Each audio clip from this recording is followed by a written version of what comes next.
So today, let's talk about Lebanon, the explosion there, nuclear weapons, and a lot of the talk that's going around on the internet from so-called experts. If you look at the video from Lebanon, there's a lot of different shots from different angles, from different people. But one thing that nobody talks about is you don't know which video has been altered, which hasn't been altered. You don't know who took the video, why they took the video. So when you're analyzing and looking at this, you have to look at all the video and kind of try to piece together what happened. And you have to bear in mind, we weren't there. So we're only going by the information we have from these videos that may or may not be altered. One thing to take away from the video is there were actually two explosions. There was a fire going on the ship.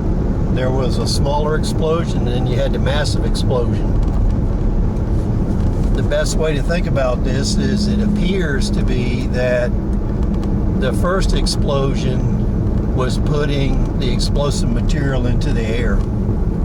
The second explosion, which happened a little bit later, was a fuel air explosion, where whatever was blasted into the air with the first explosion mixed with the air and was detonated by the second explosion. And you could see the massive shock wave there.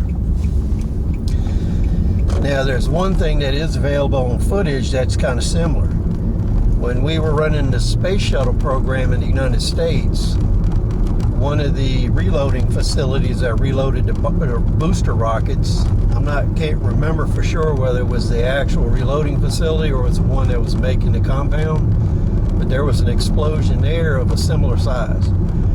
And if you search on the internet, you can find that footage and you'll see that there was a pressure and shock wave kind of similar to what you saw in Lebanon. And that was a conventional explosion.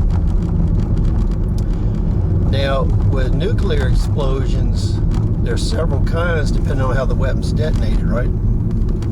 You have an air burst, which, you know, this wasn't an air burst, couldn't have been an air burst because it took place on the surface of the dock area in the building. There is another type of nuclear explosion where you have a nuclear landmine that's buried under the ground. This one produces a huge amount of local fallout, but you usually don't see the signature flash from the detonation because it's too deep in the ground, and the dirt cloud, you know, hides that. But on spectrum analysis, you can see the emissions. Now, the next kind is a surface burst. A surface burst is kind of like what happened in Lebanon. Now with a nuclear weapon, you're going to have positive and negative pressure phases. You'll have the detonation, it superheats the area, and then the vacuum it creates a suction where it drags stuff in toward the explosion, and then you have a secondary high pressure phase. We didn't see any negative phasing in any of the videos. We didn't see the suction phase, which is normal for a ground burst or a close to ground burst. The fourth type of nuclear detonation that you could have in this type of scenario is actually the one that's most effective in destroying port facilities, and that is a shallow water burst. This detonation was so close to the water that it could draw up salt water. If the detonation had actually occurred in the salt water, it would have pulled up even more salt water into the column. Now, when you have a shallow water burst, what happens is the sodium from the salt in the water is made radioactive from the nuclear flux. So, radioactive sodium shallow water bursts produce the most local radiation of any of the nuclear detonations, including ground bursts. So in this case, if this had actually been a nuclear weapon, you would have seen massive radiation casualties right away because you'd have had radioactive sodium plume from what was drawn up out of the ocean around the dock area. you'd have had the steel, the concrete, soil materials, particles, all that would have been radiated. One reason that the U.S. government stopped using steel towers to detonate nuclear weapons on when they were doing atmospheric tests is because the iron in the steel towers contributed to the radioactive loading and the fallout. So all of the stuff that would have been vaporized in a nuclear detonation in that area would have produced a massive amount of fallout from the radioactive soil and also the sodium plume from the vaporized water. Those casualties would have way outweighed any of them from the blast. So the last possibility is a sub-kiloton burst.